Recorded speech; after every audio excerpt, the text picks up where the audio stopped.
Halo, sahabat pokok, teman-teman bonsai Indonesia. Selamat datang kembali di channel YouTube Pokok Art bersama saya, Rudi Julianto. Nah, ini pohon yang pernah saya buat kontennya kurang lebih 9 bulan yang lalu. Dan selama 9 bulan saya tidak menampilkan update-nya karena pada waktu awal kita buat, yaitu menentukan posisi dan membuat kerangka bonsai, pohon ini mempunyai cabang ranting yang masih kecil-kecil. Nah, selama 9 bulan kita untuk mencoba melakukan pembesaran ataupun pengelosan. Ya, seperti yang ada di konten pertama, bagian pertama. Pada waktu itu saya melakukan reposisi, kemudian ganti pot. Media juga saya ganti total menggunakan pasir Malang saja. Pertumbuhannya sangat bagus. Inilah hasil pengelosan 9 bulan yang lalu. Bisa dilihat maju ke depan. Nah, ini ranting yang hanya seukuran kurang lebih sekian. Selama 9 bulan bisa sampai 1 cm lebih ini diameternya. Ini juga.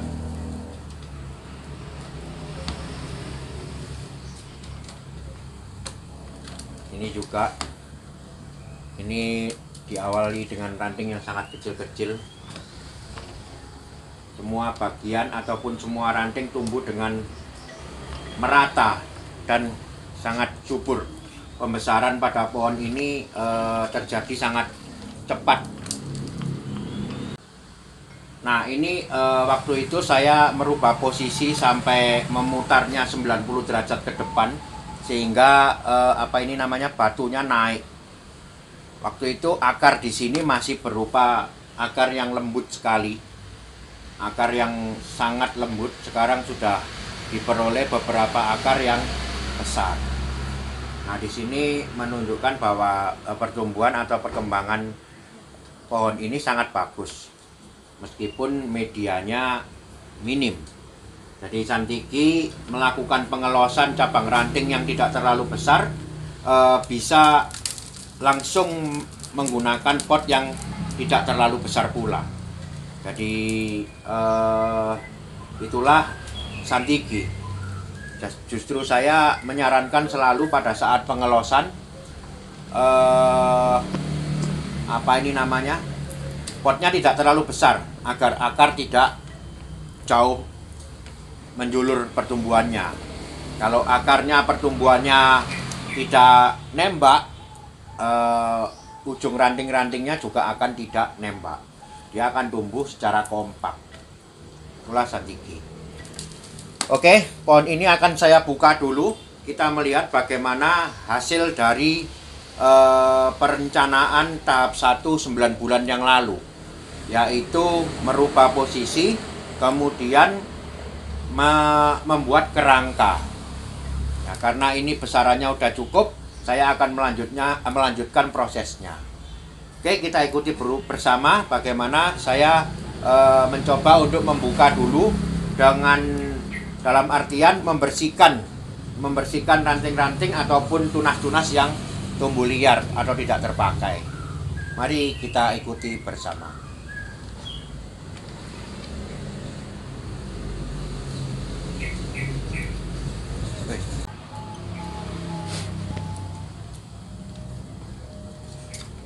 Ini bisa dilihat ya, banyak sekali tunas-tunas yang tumbuh liar. Tumbuh di antara perpecahan ranting. Nah, ini kita buang dulu. Ini terjadi karena pohon ini masih muda. Ya, dari inilah faktor kesulitannya kadang-kadang membingungkan di sini. Jadi pertumbuhan ini akan sangat banyak karena memang pohon ini masih dalam masa pertumbuhan yang belum terarah. Itulah perlunya dari awal kita membuat kerangka bonsai. Kerangka bonsai adalah apa? Kerangka bonsai adalah menentukan atau apa ini namanya, memfokuskan pertumbuhan. Jadi pertumbuhannya akan diarahkan dengan ranting-ranting yang terpilih di awal. Jadi seperti ini saya sudah tidak bingung lagi untuk melakukan pemilihan, karena dari awal ini sudah saya rencanakan meskipun bentuknya kecil. Nah, sekarang tinggal mengkoreksi apa-apa yang tumbuh tidak semestinya.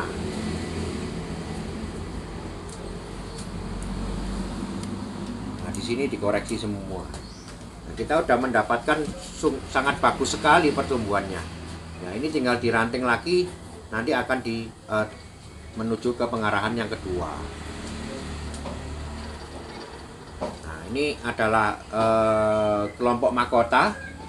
Ya, pada waktu itu saya melakukan pengarahan sedikit-sedikit ataupun dasarnya saja. Sekarang sudah mempunyai pertumbuhan yang sangat banyak. Di sini sudah rantingnya sudah beranak ranting, tinggal kita pilih aja.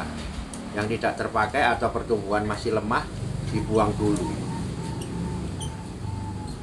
Ini adalah langkah ini adalah mempertegas atau memperlihatkan hasil dari penanganan yang pertama. Inilah hasilnya. Kemudian kita pertegas lagi. Jadi kita terarah. Diarahkan oleh apa? Diarahkan oleh perandingan dari awal.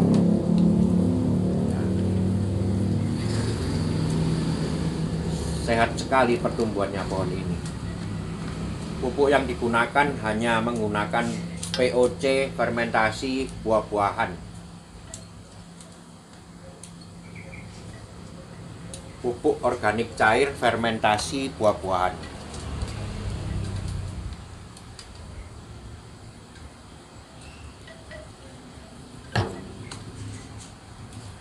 Bisa dilihat daunnya sangat hijau mengkilat, sangat segar. Tidak mudah patah, kelenturannya bagus. Nah, itulah tanda-tandanya kesehatan sebuah pohon santiki. Pupuk yang digunakan rutin sebaiknya menggunakan pupuk organik yang sudah terfermentasi. Pupuk ada dua macam, yaitu pupuk kimia dan pupuk organik. Pupuk kimia seperti atonik, B1, nah itu pupuk kimia. Sebaiknya digunakan insidentil pada saat kita membongkar akar, pada saat kita mungkin ganti media, pohon agak stres, nah itu digunakan pupuk kimia. Tetapi untuk pemakaian rutin sebaiknya digunakan pupuk organik, karena pupuk organik tidak mempunyai efek samping apabila digunakan rutin. Sebaliknya pupuk kimia mempunyai efek samping. Efek sampingnya biasa berupa daunnya yang kering. Jadi nanti kalau dipatahkan seperti kertas, kemudian ranting mudah patah. Nah, itulah efek samping dari kebanyakan menggunakan pupuk kimia. NPK jangan terlalu banyak. Itu digunakan insidentil pada saat pohon kurang sehat atau pohon lagi di proses yang membutuhkan penanganan khusus. Oke, kita lanjut lagi dulu dengan proses pemilihan ini. Sangat banyak ini, akan makan waktu. Nanti saya akan menjelaskan kembali setelah saya selesai melakukan pemilihan. Ini adalah pemilihan yang kedua ya.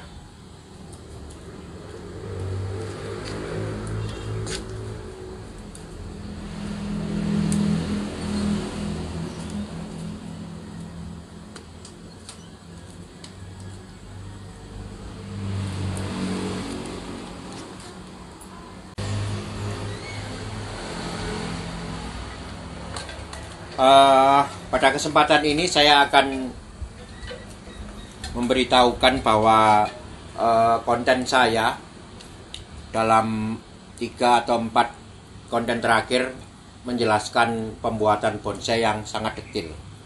Itu akan saya lakukan ke depan, akan seperti itu terus.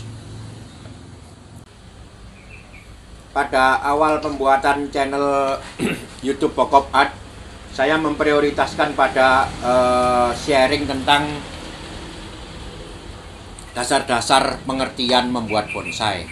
Sudah banyak sekali yang saya sharingkan, ada 200 konten kalau nggak salah. Nah, di situ saya berbagi tentang banyak hal, aspek-aspek tentang bonsai, yaitu misalkan tentang arah tumbuh, tentang gerak dasar, tentang irama, tentang keseimbangan tumbuh, tentang posisi, tentang sangat banyak sekali konten-konten yang sudah saya buat. Kenapa kok dari awal saya tidak membuat konten yang seperti 3-4 konten terakhir itu, yaitu membuat bonsai dan menjelaskannya secara detail sampai ke konsep dan prakteknya? Karena menurut saya akan kurang dimengerti sebelum saya menjelaskan beberapa aspek atau faktor penting di dalam berbonsai, seperti yang tadi saya sebut, dimensi, arah tumbuh, gerak dasar. Nah, itu dulu di awal-awal saya share pengertiannya atau penjelasannya. Nah, sekarang sudah waktunya teman-teman mungkin sudah banyak yang mengikuti konten saya dan sudah banyak yang mengerti. Pada saat membuat bonsai, semua aspek-aspek yang telah saya sharingkan adalah aspek-aspek yang berpengaruh dalam secara keseluruhan dalam kita membuat bonsai. Nah, di sini saya sudah berbicara tentang arah tumbuh, mungkin sudah bisa dimengerti arah tumbuh itu apa. Jadi konten ke depan akan berupa hal yang seperti itu. Nanti sebenarnya masih banyak sekali hal-hal yang lebih dalam lagi tentang pengertian membuat bonsai. Ya, saya berjanji akan terus untuk sharingkan sampai ke hal yang paling pokok dan paling inti, yaitu menyangkut rasa dari membuat bonsai. Tapi nanti, sekarang saya tetap akan berbagi tentang teknik dan aplikasi aspek-aspek atau konsep-konsep terhadap pembuatan bonsai, termasuk teknik yang lebih mendalam lagi, termasuk pemilihan ranting, termasuk membuat posisi, kemudian menentukan seleksi dan lain-lain. Oke, ayo kita lanjut lagi untuk melanjutkan proses dari pohon ini. Nah, ini sudah beberapa saya pilih. Mari kita lihat setelah terpilih ini saya apakan. Setelah ini saya bersihkan dalamnya, ini sudah cukup bersih. Kemudian saya akan tentunya nanti akan memasang kawat dan membuat, kalau di sini ya kumpulan mahkota. Ini sekarang saya akan seleksi panjangnya. Dari ini saya rasa terlalu panjang. Tetap pada prinsip mengikuti anatomi ya. Jadi kalau ini ranting, dia punya anak ranting 1, 2, 3, 4. Dari anak ranting 4 ini kebetulan sudah dipilih dari awal. Kita mempunyai 2 cucu ranting, misalkan ini 2. Nah, cucu ranting yang ini terlalu panjang, saya potong dulu. Kan? Ini juga terlalu panjang, saya buang. Dipendekkan. Nah, ini juga saya akan kurangi. Jadi kalau motong ini pas persis pada pertumbuhan tunasnya, sehingga nanti ada lanjutan kehidupan yang masih segar. Bukan dipotong semua gini, nanti berhenti dia pertumbuhannya. Nanti pertumbuhannya akan ke bawah, pembesarannya ini akan udah sangat lambat sekali bertambah. Ya, jadi kita sekarang mengurangi panjangnya ini agar memperoleh bentuk yang ideal atau proporsional dari mahkotanya. Ini saya kurangi dulu apa-apa yang terlalu panjang.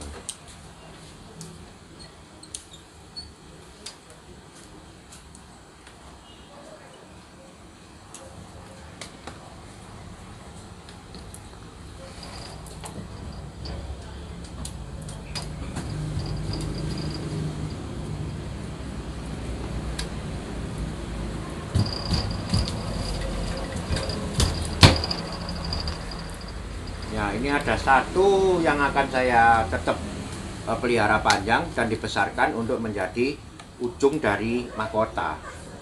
Jadi kalau mahkotanya ini, ya, ini adalah ujungnya. Saya rencanakan sebagai ujungnya. Kemudian yang di bawah ini sudah saya pilih sebagian tadi. Ya, bisa dilihat ini. Nah, ini terlalu panjang, kita buang dulu. Ini nanti akan menjadi ujung juga, biarin dulu. Yang ini kita kurangi. Jadi saya ngurangi pas pada tunas, tumbuhnya tunas. Ini lanjutnya. Ini juga.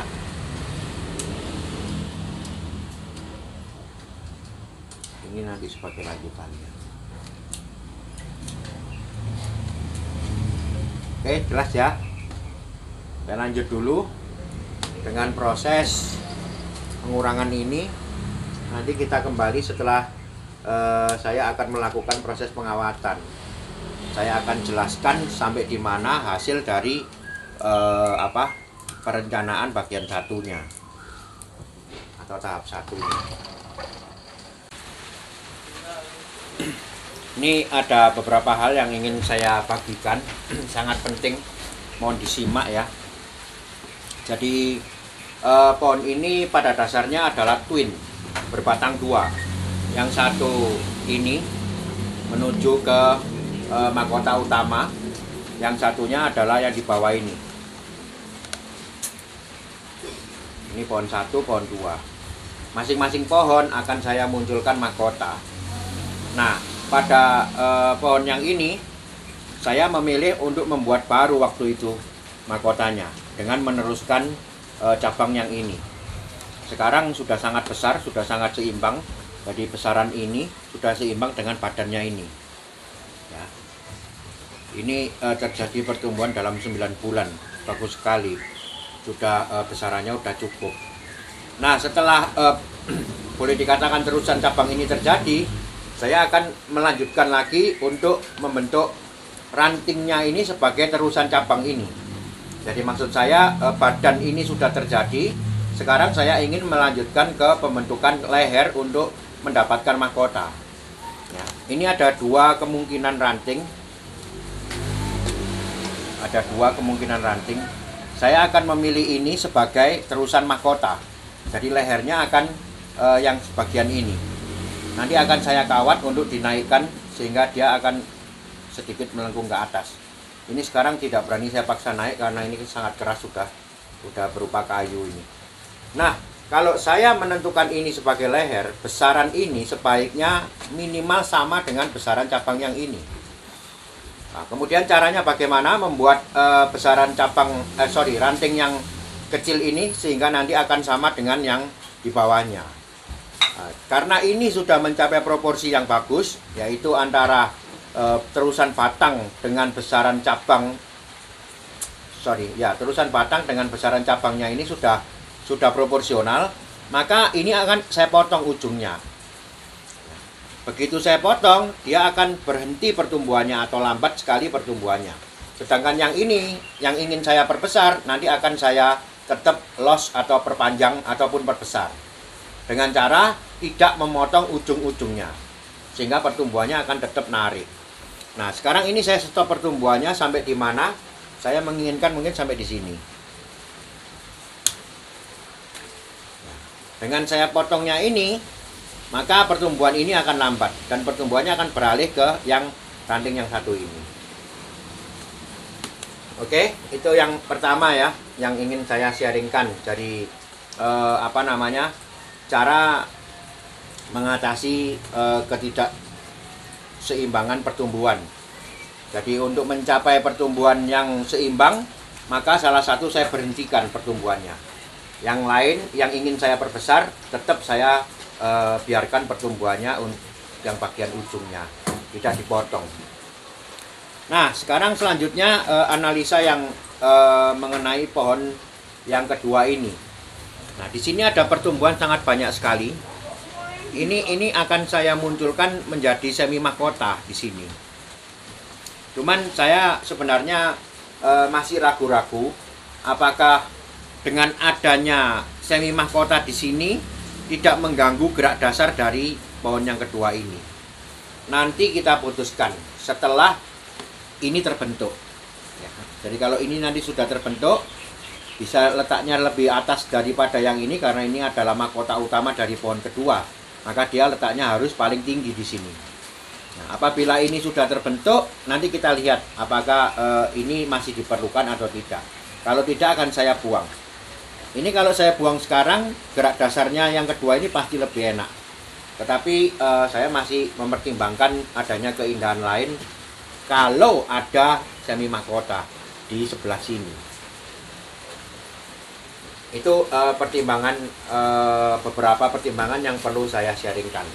Nah, ini bisa dilihat, ini sangat kecil sekali tadinya, hanya paling segede lidi, dua cabang ini. Sekarang sudah besar dan proporsional terhadap batangnya. Saatnya kita melakukan pembentukan di sini. Oke.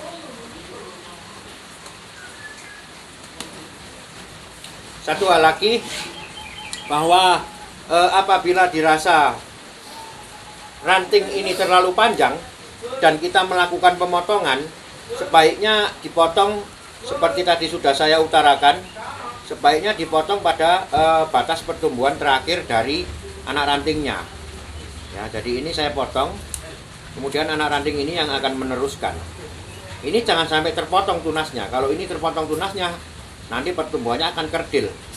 Dia akan keluar anak ranting kecil-kecil di sebelah sini. Dan daunnya tidak akan bentuk kelopak daun yang bisa memanjang, yang akan cenderung padat dan kecil-kecil di sini. Sekali lagi, untuk mengurangi panjangnya dari ranting atau anak ranting terpilih, sisakan tunas. Sisakan tunas. Ini tunas yang akan melanjutkan pertumbuhan.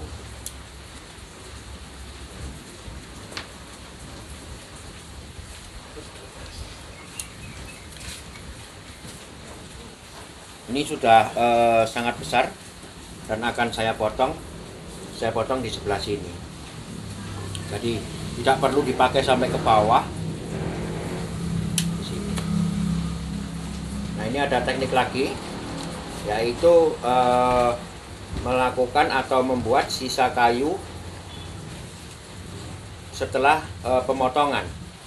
Jadi kalau saya menghendaki pemotongan pas di tikungan dari ranting ini, saya membuat sisa potongan dan kulitnya saya kelupas. Tujuannya apa? Tujuannya nanti bekas potongan ini akan tertutup dengan rapat dan sempurna, sehingga seolah-olah terusan dari cabang ini akan berbelok ke ranting ini dengan.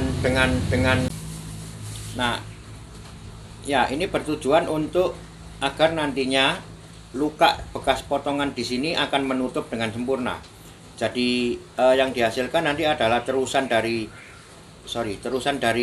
cabang ini menuju ke ranting ini akan seolah-olah membuat sebuah tekuan atau belokan yang alami. Oke, ini nanti saya akan share terus bagaimana perkembangan dari ini dan penanganannya bagaimana. Nanti hasilnya ini apa, nanti akan saya share tetap di konten ini. Ya, oke. Sekarang saya akan lanjut ke proses pengawatan. Pengawatan ini adalah pengawatan tahap kedua atau pengawatan yang kedua setelah pohon memperoleh keseimbangan anatomi yang cukup. Jadi pada proses penanganan pertama, tahap pertama, yaitu konten pertama, saya hanya mengarahkan cabang maksimal ranting. Kemudian yang ini karena besarannya udah cukup, biasanya saya sudah bisa memulai untuk melakukan pengarahan atau pengawatan yang kedua, untuk membuat pengarahan yang kedua, yaitu cabang ranting dan anak ranting. Nah, ini saat inilah bentuk ataupun desain dari pohon ini akan sudah terwujud kurang lebih 80%. Ya, selanjutnya nanti tinggal koreksi-koreksi, kemudian mulai pembentukan taju. Oke, saya lanjut dulu dengan proses pengawatan.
ada beberapa hal yang ingin saya sharingkan setelah proses pengawatan ini. Yang pertama yaitu mengenai adanya kumpulan ranting di sebelah sini. Ya, di awal saya sudah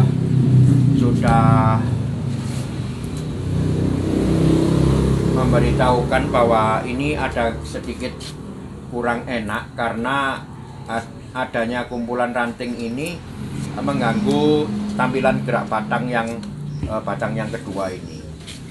Jadi setelah saya pelajari, ini lebih baik dibuang saja.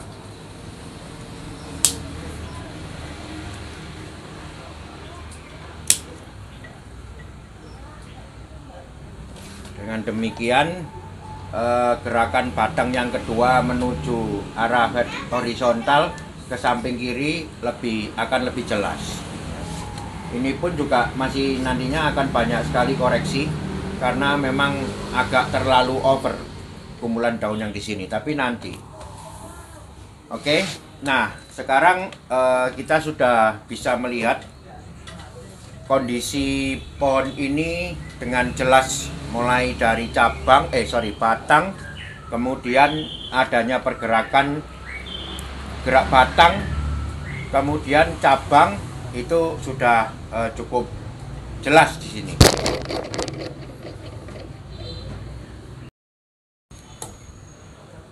Ini akan saya sharingkan bagaimana tahapan membuat penataan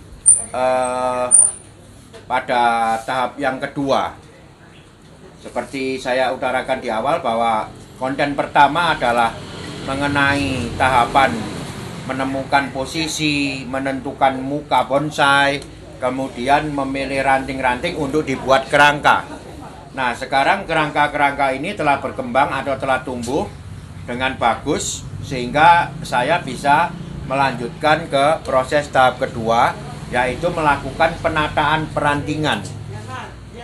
Ini sudah melebihi kerangka karena sudah ke arah pembentukan tajuk nantinya. Oke, sebelumnya saya infokan bahwa di sini ada kondisi kayu kering, kayu mati, bisa di zoom. Ini kayu mati atau kayu kering. Ini original dari alam, sangat indah. Biasanya yang untuk santiki bisa saya awetkan atau bisa diawetkan sampai awet lama. Dengan catatan kondisi kayu ini tidak terendam air. Artinya dia berposisi di atas media. Ini kayu akan awet. Nah, untuk terkesan putih seperti ini, sebenarnya tampilan kayu ini ada falsafahnya. Kalau di falsafah bonsai Jepang itu, ini adalah tampilan tulang sebagai gambaran daging yang terkelupas ataupun kambium yang terkelupas, sehingga dia difalsafahkan sebagai tulang. Nah, tulang itu biasanya berwarna putih. Nah, inilah tampilan sebuah keringan pada sebuah karya bonsai.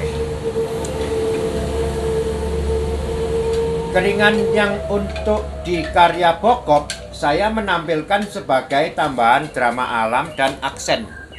Drama alam artinya apa? Artinya ada cerita pada saat kita menampilkan keringan ini. Jadi bukan cuman sekedar sebagai variasi atau hiasan saja. Jadi ini ada alasan ditampilkan, mempunyai cerita alam. Ya, jadi kalau kita lihat keringan berada di bawah, maka gangguan alam akan di bawah. Ya. Kemudian ada di sebelah kanan, maka bisa dipastikan ada hambatan di daerah sebelah sini. Nanti pada saat saya mempresentasikan pohon ini di pot yang benar, saya akan menanam pohon ini sampai batas dekat bibir pot di sebelah sini dan mempunyai halaman di sebelah sini. Itu sebagai gambaran di sini bibir pot yang habis kesuburan, kemudian simbol dari tandus atau gersang. Halaman di sebelah sini simbol dari kesuburan. Ya, jadi di sini ada hambatan di bawah dan di sebelah kanan. Maka perandingan akan saya dominankan tumbuhnya ataupun penataannya menuju ke arah sebelah kiri. Nah, kemudian bagaimana cara merawat keringan ini agar awet? Saya menggunakan larutan lime sulfur. Lime sulfur.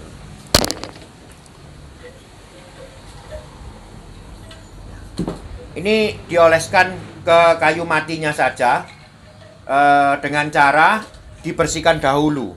Jadi kalau ada lumut ataupun ada kayu yang lapuk-lapuk, dibersihkan dulu dengan sikat kawat. Setelah bersih, kita cuci bersih, kemudian ditunggu sampai setengah kering, baru kita oleskan larutan lime sulfur ini.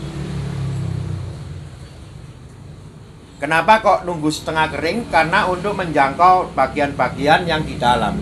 Jadi kalau kayunya masih setengah basah, bisa menyerap larutan ini ketika dioleskan. Nah, perlu dioleskan berapa kali? Perlu dioleskan 2-3 kali. Pada awal pengolesan perlu dioleskan 2-3 kali. Ya, setelah itu kemungkinan dilihat kalau seminggu masih dia kurang putih, kita oleskan lagi 2-3 kali lagi. Biasanya sudah bisa berwarna putih seperti ini. Nah, tujuannya apa? Larutan lime sulfur ini digunakan sebagai bahan pengawet dari kayu ini. Sebenarnya ini juga mengandung anti jamur dan untuk bahan pengawet dari kayu ini karena kandungan belerang. Oke, saya lanjut lagi dengan pohon ini. Ya, saya akan melakukan penataan dengan pohon ini secara detail dan saya akan men-sharingkan bagaimana pola pikir saya ketika saya harus menata sebuah karya bonsai pada perandingan yang tahap kedua. Ya, ini adalah pohon twin, 2 pohon yang tumbuh dari satu sumber kehidupan. Penampilan dari pohon twin sebaiknya diusahakan bisa seirama satu dengan yang lain. Meskipun ini mempunyai perbedaan gerak batang yang antara yang batang utama dan batang kedua, tetapi pada akhirnya penataan perandingan lah yang menentukan bahwa pohon ini bisa hidup terlihat seirama. Nah, disinilah saya menggunakan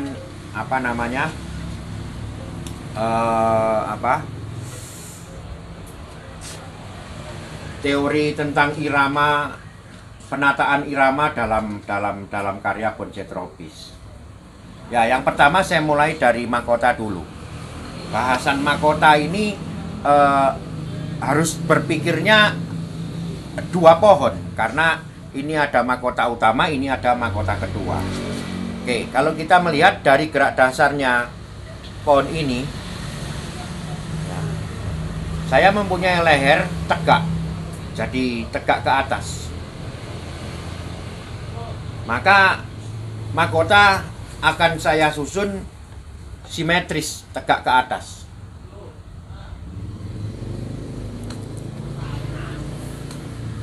Oke, itu yang pohon pertama. Yang pohon kedua, dia gerak batangnya justru bergerak horizontal ke arah kiri. Untuk mensinkronkan atau membuat irama yang enak, saya tidak bisa mempunyai mahkota di sini terlalu miring. Nah, ini bisa dilihat ya. Jadi di awal sudah saya jelaskan bahwa ini adalah hasil pengelosan 9 bulan yang lalu. Dia sudah mencapai besaran yang cukup. Jadi batangnya ini sudah nyambung sampai ke leher sini. Sampai ke batang yang ini. Terusan batang yang ini. Karena besarnya sudah cukup. Nah, sekarang permasalahannya yang saya akan gunakan untuk mahkota adalah ranting yang ini atau cabang yang ini. Yang perlu dibesarkan sehingga nanti seimbang dengan besarannya batang ini. Oke. Nah, Sekarang pertanyaannya bagaimana bentuk mahkota yang di sebelah sini? Saya akan sedikit memaksa untuk membuat dia tidak terlalu tegak dan tidak terlalu miring, agak tegak. Nah, ini bisa dilihat ya, ini lehernya. Jadi tidak 90 derajat vertikal, tetapi ada kemiringan sedikit di sini, sedikit sekali. Kira-kira 5-10 derajat. Ya. Sehingga apa? Sehingga nanti ada irama tumbuh yang cocok, yang enak dari kedua pohon ini. Setelah saya tentukan leher ini, saya menentukan semua cabang ranting yang ada di atas leher ini sebagai apa itu namanya, kerangka mahkota.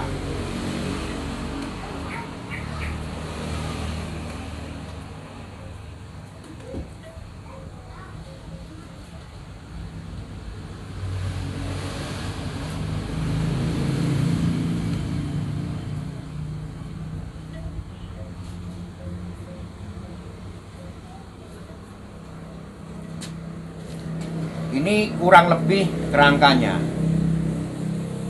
Masih diperlukan banyak sekali, nggak apa-apa, nanti akan tumbuh. Bisa dilihat ya, gerakan horizontal dari batangnya, kemudian sampai di leher dia naik. Sekarang bisa dibandingkan atau dilihat antara hadirnya mahkota ini dengan hadirnya mahkota ini. Sudah terlihat sejalan ataupun seirama. Oke, saya lanjut dengan penataan yang ini dulu, yang utama, mahkota utama. Ya, bagian leher yang saya ambil adalah ini. Kecil tidak apa-apa, tapi jelas ada lehernya. Kemudian apa-apa ataupun cabang ranting yang ada di atas leher ini akan menjadi kelompok susunan mahkota.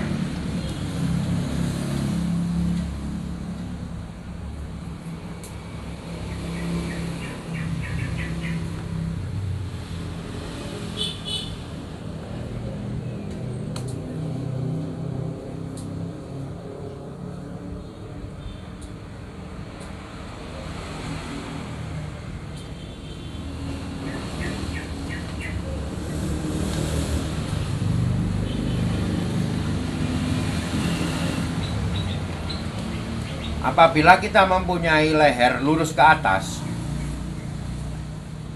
sebaiknya dibuat mahkota yang tidak terlalu pipih.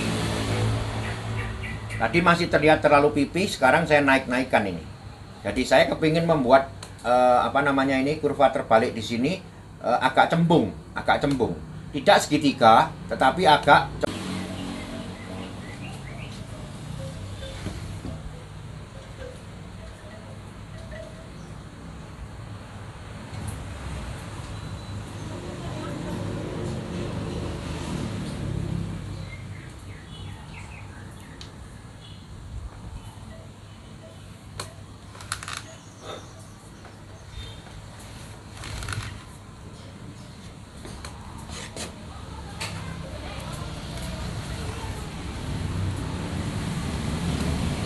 Nah, inilah susunan mahkota kita dari tangan saya ini ke atas. Jadi dia agak cembung. Nanti pun akan saya tambahkan agar dia agak lebih cembung lagi sedikit. Karena ini udah mentok tingginya. Masih bisa ditambah lagi. Ini akan saya pisah nanti. Jadi ini akan saya pisah, kemudian mahkotanya akan muncul di sini. Nah, inilah upaya saya untuk menampilkan kesamaan irama antara antara dua batang yang berbeda gerak batangnya. Jadi dengan menampilkan mahkota yang kurang lebih hampir sama, maka udah bisa dirasakan iramanya. Ya, kemudian saya akan mengatur cabang ranting yang di bawah mahkota. Nah, di sini setelah bentuk dan arah ataupun susunan mahkota sudah dirangkai, maka yang berikutnya ataupun cabang-cabang yang lain mengikuti dari kondisi mahkota utama yang ada. Di sini ada ranting-ranting di bawah mahkota maksudnya. Ini akan ditampilkan sebagai cabang pendukung atau tajuk pendukung nantinya.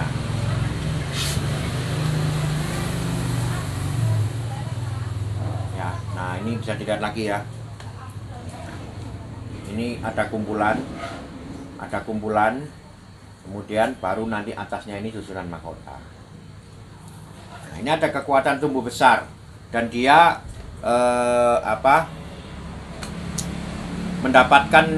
memungkinkan untuk mendapatkan matahari yang banyak karena di atasnya kosong. Jadi penataan perantingan pada tahap ini ataupun penataan perantingan pada konsep bonsai tropis itu yang diperhatikan adalah yang pertama karakter dari pohon yang kita tanganin. Jadi kalau Santigi ini punya karakter perantingan yang bagaimana, kemudian punya presentasi terbaiknya apa? Artinya kalau Santigi ya kita tidak bisa menampilkan dengan tanpa daun kan? Ya, kita harus menampilkan dengan daun. Nah itu harus diperhitungkan. Nah pada saat itu faktor yang kedua yang perlu diperhatikan adalah sinar matahari. Ini sangat penting, sinar matahari. Datangnya sinar matahari dari arah mana? Dari segala arah. Kemudian kemungkinan dia mendapatkannya bagaimana? Nah, ini pengaturan kita harus memperhatikan itu. Jadi kalau misalkan di sini ada kelompok perdaunan, kemudian di bawahnya sini ada kelompok perdaunan, ya. Supaya yang kelompok perdaunan di bawah ini bisa mendapatkan sinar matahari yang bagus, maka sebaiknya ini dibuat lebih keluar ya. Tetapi kalau kondisi tidak memungkinkan, dia harus berada di dalam ataupun hampir sejajar dengan yang di atas, maka diberi jarak supaya matahari tetap bisa masuk dari arah samping, tidak harus dari atas saja, dari samping juga bisa. Dengan adanya jarak ini maka kita bisa membuat ruang ataupun space ataupun spasi untuk matahari bisa masuk ke kelompok tajuk yang di bawahnya ini. Nah itulah pentingnya kita memperhatikan sinar matahari. Karena pada dasarnya kehidupan dari pohon ini 100% sangat tergantung oleh adanya matahari ya, selain air. Jadi ini sebenarnya menjadi dasar ataupun menjadi falsafah dari saya membuat bonsai. Kenapa kok saya memperhatikan ataupun concern terhadap sinar matahari? Ya, jadi saya tidak berkarya bonsai tidak hanya memperhatikan ataupun meluapkan ataupun menuangkan segala unek-unek saya atau segala hasrat saya berkesenian, tidak.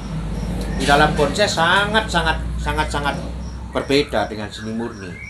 Nah, kalau melukis saya ambil cat, ambil kanvas, saya tinggal mainkan sesuai dengan apa yang saya mau. Kanvas ini tidak membantu saya apa-apa. Yang membantu saya adalah benar-benar emosi saya.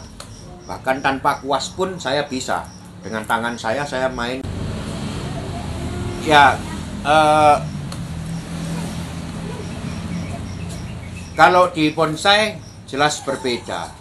Karena kita tidak bisa memaksakan kehendak kita 100% untuk berkarya.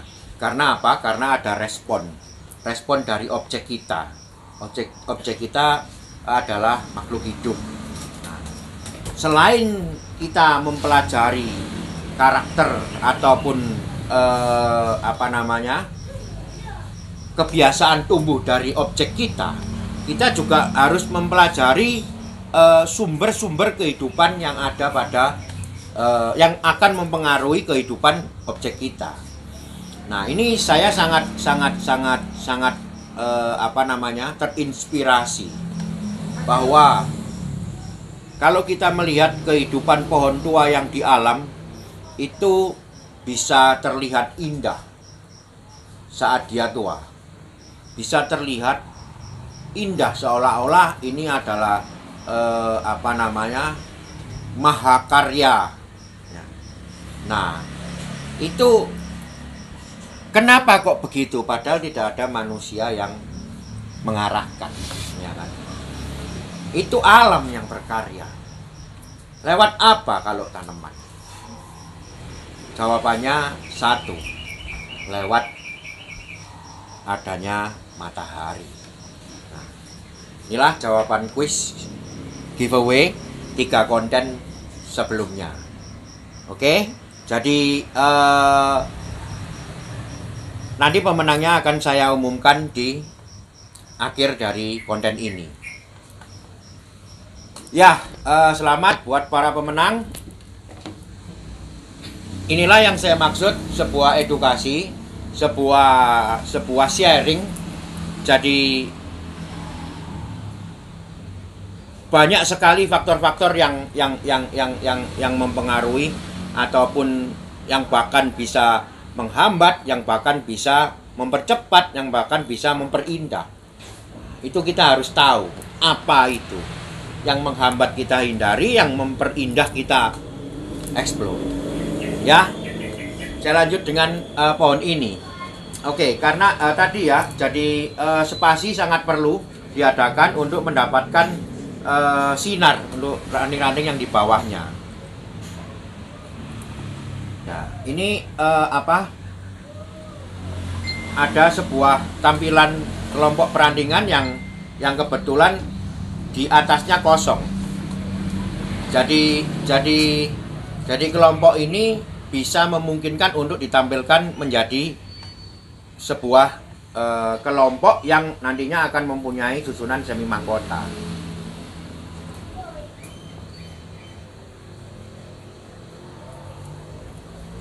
Ini juga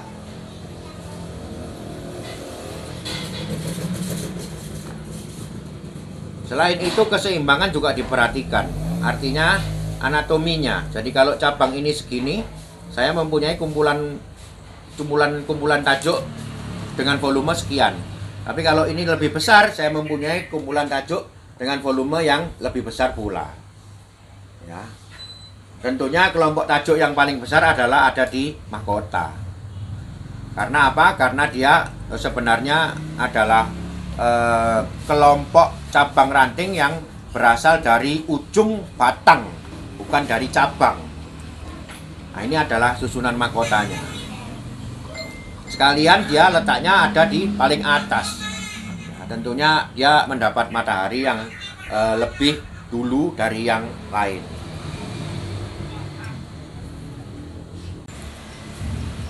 Inilah hasil sementara dari tahap kedua ini.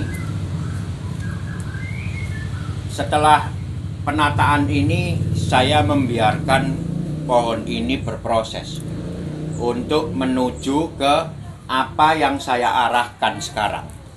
Berprosesnya bagaimana? Dengan berprosesnya maksud saya berprosesnya bagaimana? Berprosesnya adalah dia akan bertumbuh kembang.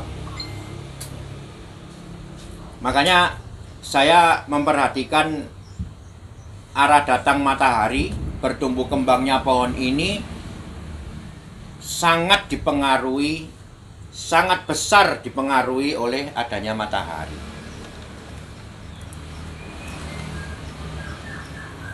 Jadi apa yang saya lakukan sekarang ini adalah mengarahkan perantingan, membentuk detail tajuk-tajuknya untuk kemudian nanti mendapatkan hasil.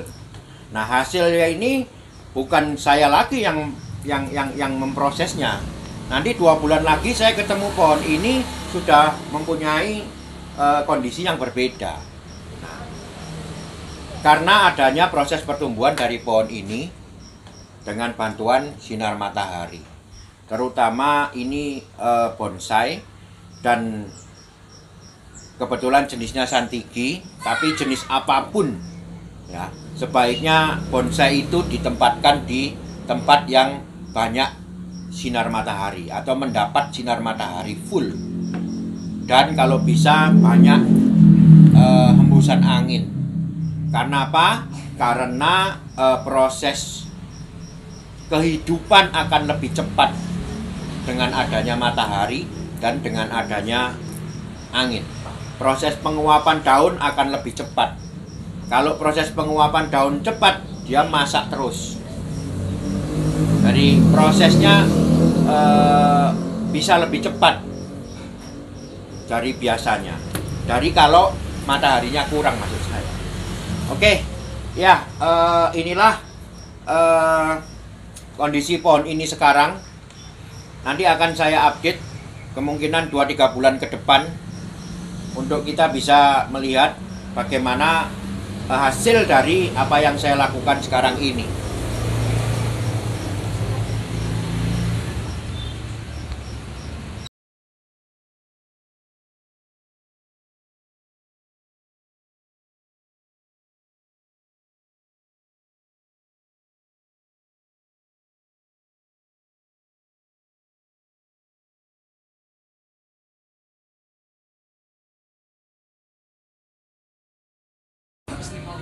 Nah, inilah tadi pemenang kuis giveaway dari Bokop Art, mendapatkan 3 t-shirt Bokop Art. Ya, buat para pemenang silakan menuliskan nomor WA di kolom komen konten ini. Kami akan menghubungi untuk lanjutan pengiriman hadiahnya. Ya, jadi pohon itu di alam hidup bisa terlihat indah sebagai pohon, sebagai tumbuh selayaknya karena satu faktor matahari. Jadi dia tumbuh ranting di sebelah sini, kemudian tumbuh tajuk. Kemudian kalau tajuk yang dapat matahari banyak, dia bentuknya bagaimana. Kalau tajuk yang agak masuk ke dalam, bentuknya bagaimana. Itu semua dari faktor pengaruh matahari, selain karakter tumbuh dari pohonnya. Nah, inilah sebuah kondisi alam yang saya rumuskan dalam menciptakan karya bonsai tropis. Selain tentunya kita udah tahu bahwa konsep bonsai tropis adalah memanfaatkan pertumbuhan percabangan sebagai kekuatan tumbuh. Selain itu, penataannya selain memperhatikan karakter pohonnya, kita harus memperhatikan matahari. Dengan berkarya ataupun mempunyai pola pikir seperti itu, kita akan mendapatkan hasil sebuah karya bonsai yang natural. Yang natural karena apa? Ya, di alam pun dia dibentuk oleh matahari. Kalau kita memperhatikan, mengarahkan karya kita dengan memperhatikan matahari, maka hasilnya akan menyerupai di alam. Ya, jadi itulah salah satu falsafah ataupun salah satu rumusan dari konsep penciptaan konsep bonsai tropis Bokop Art. Oke, terima kasih partisipasinya. Sampai ketemu pada giveaway berikutnya.